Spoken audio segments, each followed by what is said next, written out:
Command has been given. Crank him up. Let's go. When I say I don't know, I don't know. Let's go, baby. Now, the morning drive. Buckle up, everybody. A little bit of this and a little bit of that. It's a game changer. I listen to you guys every single day on my way to work. Well, again, I'm not a doctor, nor do I play one on the radio. You guys are amazing. What are you doing over there? I'm going to the top. The morning drive with Mike Bagley and Pete Pistone. To the bat balls.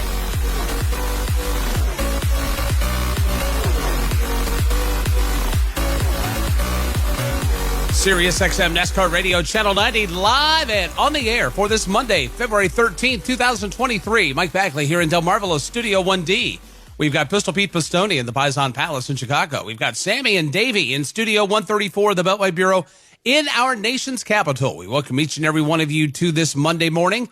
We welcome you to Daytona 500 week and top of the morning to you, Triple P. Good morning, Bagman. Good morning, everybody. Happy Monday to one and all. A brand new week here on Sirius XM NASCAR Radio. And, of course, here we are on TMD, leading Daytona week to the green flag this morning. How are you, pal? I'm doing good. How are you doing?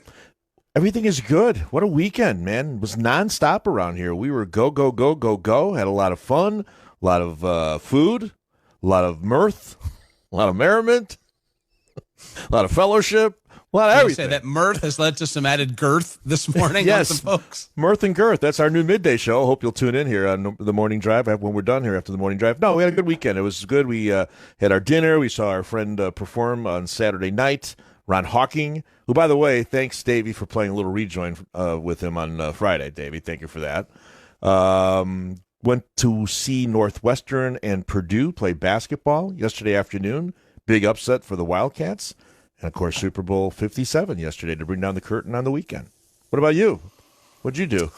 Well, I am getting ready to leave tomorrow. Preparations began over the weekend, and those preparations were in large part in the office. I was trying to get everything buttoned up here and do everything I need to do here. Packing will begin this afternoon once I get off the air. But cook some stuff and I was just busy around the house doing stuff. Like, basically, I was checking boxes. You know, that's what's left of the card that I showed you over the weekend. Not much. That's pretty good. You made some headway there. That's good. And really, this other stuff will be buttoned up today. But it was okay. I will tell you this though.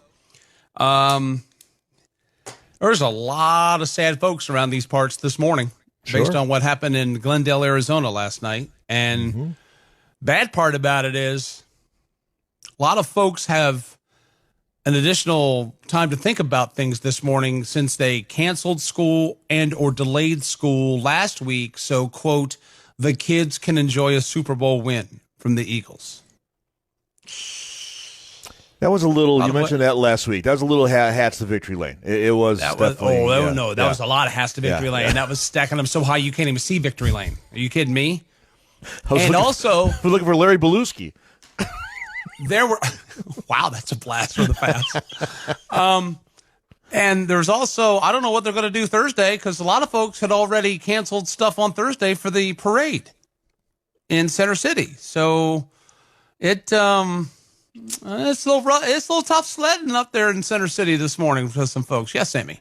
Do you think with it being like a major city like Philadelphia that they almost have to get this stuff planned a little bit earlier because of how big the city is? And I'm not saying that Kansas City is not a big city, but Kansas City is not Philadelphia, obviously. So you almost have to kind of have this stuff on the books, right? Like, I'm going to suck the air out of the room. I don't think kids should be off of school because of a football game. I just don't. You have school. I have work. What am I going to call out for work? Because the Eagles won the Super Bowl, or Washington never wins one ever again? Well, you could. Then you're right. Yeah. But to me, I'm not going to take a vacation day and do what? Celebrate. Get drunk. Well, the good news is recover from being drunk. The Philadelphia parade budget is in the black because they didn't do it for the Phillies, and now they don't have to do it for the Eagles. There you go. Wow. Money saved. We have a surplus. It's a surplus. Wait Look at that the Sixers get there this year, too. So we only raised taxes only 4% instead of 8%. I think you might be right, Sam. I do. Anyway, well, congratulations to Kansas City. Bad look, though, obviously. Yeah, it is, absolutely. But, I mean, listen, let's be honest. The fix was in, right? Patrick Mahomes, State Farm, played at State Farm Stadium. Of course they were going to win the game last night. 16-3 with this referee as an official. That's kind of how it works. White uniforms have won 16 of the last 19 Super Bowls. There was no way the Eagles were going to win. The odds were stacked against them, Peggy. Come on. You know better. Stop. Please stop. Super Bowl winner deniers. What, he moved on from the election? Stop the steal. Not yet. Yeah. Stop the steal. Fraud. I'm going to court over this one. Where do you see that court case? Honestly, though, I was surprised. I did not stay up to watch the whole thing. No. Well, you guys on the East Coast, man, I always feel bad for you guys. I do. It wouldn't have been that late, but I had a long weekend, so I wanted to get some rest before this very long week that we have coming up for us as well. Yeah. And I'm not going to lie to you. You ain't lying. Well, no, and look, I say a long week for us. I'm not traveling for it, so there's other people that are doing a lot more than it. Anyway, it's a long week for everybody. But I was really surprised when I woke up and saw that the Eagles had lost. I really was. I had gone to bed with them not firmly, but like, I still think they're going to get this one.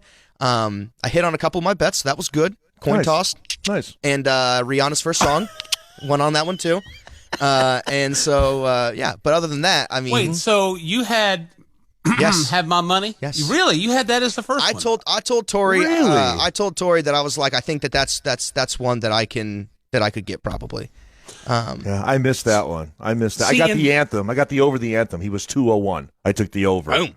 Yeah. Well, it was the prop bet of Diamonds being the first song, Right, and that was right. buried. That was like one of the last ones that she did. Yeah. Which, okay, so let's talk about this a little bit. Well, first of all, let's start with the most obvious, right? This is the big elephant in the corner of the room.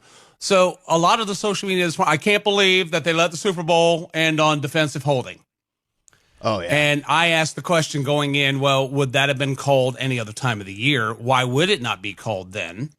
And especially when you've got the guy that did the holding admitted to doing the holding.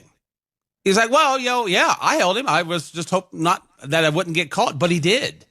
So if they're because they want to blame the refs, but if the refs are calling it and if it's a penalty, then what's the hubbub about? Because you don't know if they're going to call it in the first quarter. It's the inconsistency, not the call. But how do we know they didn't? I mean, we got to go back and compare? You don't want a game to be decided that way. I'm sorry. And that was a ticky. The guy said he did it fine. That's a ticky-tack call. Should not have been called, in my opinion. But how's it ticky-tack if it is? If it's what? Because the guy admitted it? That doesn't mean anything. No. Look at the replay. I mean, the ref looked at it, and he called it holding, and the guy admitted to holding the guy. So to me, it's a hold. The ref looked at it. They can look at it with a Hubble telescope these days, the way the NFL looks at everything 45 times. I don't know. It just felt so flat to end the game like that. It just did. And I did not have a rooting interest in it. God bless. Kansas City, that's great. Love the story. Andy Reid, all that stuff.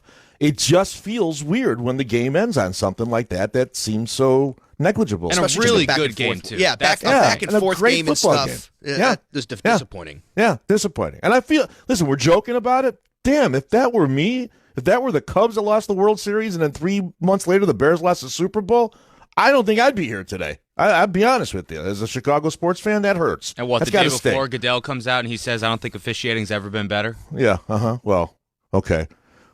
I'm going to boo him at the NFL draft, and I won't even be there.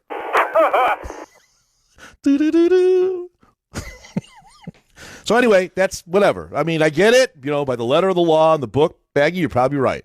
But the way football is these days, I don't know. I can't tell you that they wouldn't have made that call in the first quarter. I just can't.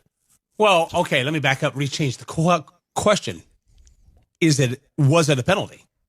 Like, what he did, was that a penalizable offense? I guess. Yes. I guess. But was it so egregious? I don't know. I guess. Yeah. If you want to say it should have been It's a penalty. the long-standing conversation of is a penalty or a foul the same? Are they equal? Correct. and there's no. I think some people say that yes, they are equal, and you call the same thing in the first quarter that you do in the fourth quarter. Correct. But there are some people that are on the school of thought of a very minor infraction should probably not be called towards the end of the game to excessively affect the outcome. Swallow the whistle. I can understand that. I personally think a foul is a foul in the first and fourth quarter. But for me, it's just that's like the age-old question in in sports now. It's what it's gotten to be in all sports. But again, like, you know, we talked about in the playoffs last year in NASCAR, you know, there's all this controversy at the end of the playoffs and stuff when we weren't talking about the actual event. We were talking about, you know, people crashing into people, and there's a lot of outside things that happened, and the NFL's not even immune from having those conversations after their biggest game of the year. You know what I mean? Every sport is going through this now where things are questioned, the calls, the officiating, and things like that all the time now, it seems like. You know why? Because of replay. Ever since replay came in, it made everything that much brighter. That's exactly it. That's exactly right, Sam. See, I don't care I don't care what the rule is, but whatever the rule is, like for instance, if that ended the game is ticky-tacky and you're nitpicking, then don't make it a rule any other time. Then just scratch that off the books. But if it is a penalty any other time, then call it like you would. Because again, you're taking that storyline out of it. Yeah, you hate that it happened, but it happened. And if anything, be ticked at the guy that admitted he did it. It's like, yeah, I held him. Yeah, I was hoping I wasn't going to get caught, but you did. And it does suck the air out of those sails because that was a good game. That was the back and forth and all this stuff. Really and good. To have it end like that, you're like, oh. Mm-hmm. You know, it's kind of like watching the Waste Management Open over the weekend. The wind killed that 16th hole. It did. It wasn't as fun as it normally is, and we didn't get the moments that we normally get because of the weather. Well, we can't change the weather. It just is what it is, right? It's like, then, now let's move. Go. No, who got the hole in one? Was it Ricky Fowler? What hole was he on? I watched it live. He was on the seventh hole. It was not the six. It was not 16. He hit that thing, and it took a perfect bounce and just kept going straight. And Tori was looking at her phone, and I'm go hole in one, hole in one, hole in one, hole in one, and then it goes in. The best part. This dude, the guy he's playing with, because he's playing with three guys, Sunjay him, and I believe it was Shoffley. And Shoffley just starts, when he hits the ball, Shoffley just starts walking to go to the green to go start to, you know, pace a play to keep moving. Well, Shoffley's got to stop, turn around, go back and congratulate Ricky and be like, all right, cool, good job. Let me keep going here. I'm trying to win this tournament still. Yeah. It's like playing golf with my friend Larry. Pick it up. Pick it up. What do you mean pick it up? I got another shot here. People behind are waiting. Come on, let me play. Let me finish. Pick it up. Can we also just please get in the whole thing out of the vocabulary, please? I'm begging you. Everyone, get in the hole. Okay, just were any beer cans thrown at the 16th this year? Not beer cans. Any cups or anything? Did we see any of that? Like the behavior we saw last year? No, they were a little more. I don't think they had to have something get the people worked up, and I didn't see that. the wind was blowing the garbage back at the people. After I know, right? So Super Bowl halftime. Where are you? Halftime. Well, I'm going to go with you. You are our Rihanna expert. I would give you this is sort of your wheelhouse. What do you think? I thought it was spectacular the way they had the stages jacked up in the air, right? Cool. And they had like the stage. I mean, just the. What are you saying no for? I can't even get it out of my mouth. I'm not done yet. What are you saying no for? Those platforms were shaking while she was singing on top of it. Well, you'll have that when you're hanging by cords from the thing. No, thank you. No, thank you. I'm saying the aesthetics of how they had them tiered and stacked. I would be up there. I thought that was cool. No. It looked cool. If you notice, they had her tethered into place from behind. You could tell that she was being tethered. We didn't know at the end that she had, it was Rihanna plus one. She was tethered for two. Yeah, she was tethered for two. The set of music that she played, I thought was kind of unique. Yeah. I thought that it would have taken it to the next level if she had like Jay-Z come out and do the Umbrella song, or she had some help. Like when she said she was bringing somebody, I'm thinking Jay-Z. I'm like, oh, Jay-Z's going to be in this. And then it was the baby. Yeah. So when you compare it to last year, when you had Dr. Dre and Mary J and Snoop Dogg and 50 Cent, I mean, all of a sudden you had all those people coming and going and all this stuff. To me, this left me kind of flat. And she didn't do Please Don't Stop the Music, so I was kind of upset about that. But yeah, I don't know. On a scale of 1 to 10, 10 being the most spectacular, that to me is like Prince and Michael Jackson territory. I would give this about 6.5, maybe. I'm with you on that. When you said so it wasn't Da Baby and it wasn't Lil Baby, it was actually her baby. Hey, baby. It was the baby. It was the baby. But this is her second baby because she just had a baby. Right. Baby. Hey, I would say baby, the baby. Let's say about a 6. I'm with you on that one. Again, What that's did you more. guys think? We thought here again when we had the group here, we had about 12, 13 people. You know, everybody stops. I crank it up. Everybody watches the show. The reaction was about the same as what you just said, Baggy. Kind of meh. It was okay. Just meh. Spectacular to look at, music-wise, a little flat for us. I'm with you guys. I mean, I love Aunt Riri. I love her so much. When she came on, I was probably one of the only people at my Super Bowl party that was like standing up, jamming out. I love it, but I agree with you guys. I think that the show itself was not as sparkly, spectacular, but I'll give the girl a pass. She's pregnant, for goodness sake. Yes. So I love the music, but I agree with you, Baggy. There were a couple songs, notably S&M and Shut Up and Drive, that I was waiting for. And it just goes to show, though, the woman has so many hits. Like, even this whole week leading up to it, too, I've been talking with some of my friends, and we're trying to predict what song she's going to play, what she's going to open up with, and we're remembering all these songs that were kind of the soundtrack of our middle school and high school years, and it's like, my goodness, the longevity of this woman's catalog is just insane. But I'm with you. I give the performance itself somewhere like a 6 or a 7, but doesn't change how I feel about my girl Riri. What about you, Sammy? What you think? I about thought it Aunt was Riri? I thought it was okay, honestly. Tori really enjoyed it. I thought it was a little bit flat, but I understand that it was a little bit flat. She's not going to be up there, you know, moving around a whole bunch when you're pregnant. So that's pretty amazing that she was able to go out there and do that. I would not have stood on those platforms either. No, thank you. I did want to bring up I am not a country music fan by any means. But I thought Chris Stapleton did a very good job playing the national anthem. Put a little bit of his own thing to it, which I think some people didn't necessarily appreciate. But again, as someone who's not like a huge country music fan, dude's got a great voice, and I thought he did an excellent job singing the national anthem. So I thought that was pretty good. I know Pete, you gave it a 5. I don't know why you hate America, but you know why? Because guess what? Music world, there's a big, beautiful music world more than 10-mile radius outside of Nashville. I'm really tired of country music. I just am. And I thought he was okay. I felt he kind of droned on and on. So for me, listen, I'm glad you liked it. That one left me flat as well. So, but I got the over. So thank you, Chris. Tough crowd. I did hit the bet at 201. So I had the over. So from that regard, it was good. Thank you. I'll watch this drive. Get in the hole. Mashed potato. What would you yell? What would you yell if you could yell something behind people? What would you yell? Baggy. Yeah, like what would you? Well, he already gets that now. I get out of my way. That's so that's what people yell at me. Are you talking about at a golf course? Yeah, like if you were golf tournament? Yeah, what would I you wouldn't yell anything except I would cheer. I mean, I wouldn't be. Why do you have to? I mean, you know, Baggy. Come on. Well, they had that Caddyshack commercial. Baba Booey. Yes, I'm not gonna do that stuff. No. I think I would yell hot soup coming through. Hot soup coming through. Dance, baby, dance.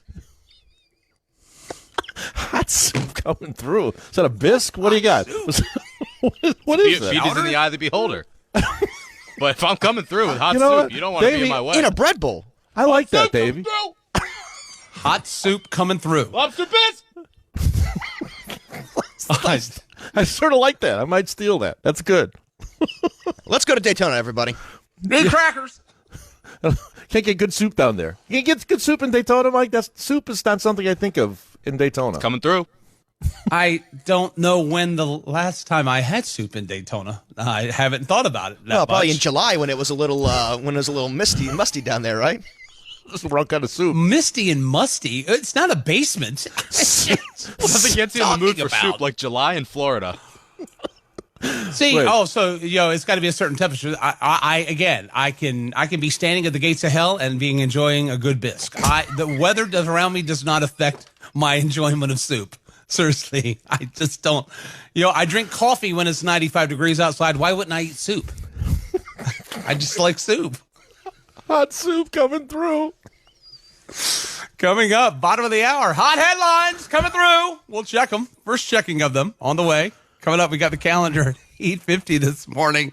Coming up at 9, Rudy Fugel, his weekly visit with us will happen as we kick off hour number 3. And coming up to kick off hour 4 this morning, we'll visit with Alan Gustafson, crew chief for Chase Elliott at Hendrick Motorsports. So we've got 50% of the Hendrick Motorsports Cup crew chiefing ranks joining us on today's hashtag TMD NASCAR. We've got conversation with you to ensue at 866 Pit Lane and also on Twitter at SiriusXM NASCAR hashtag TMD NASCAR.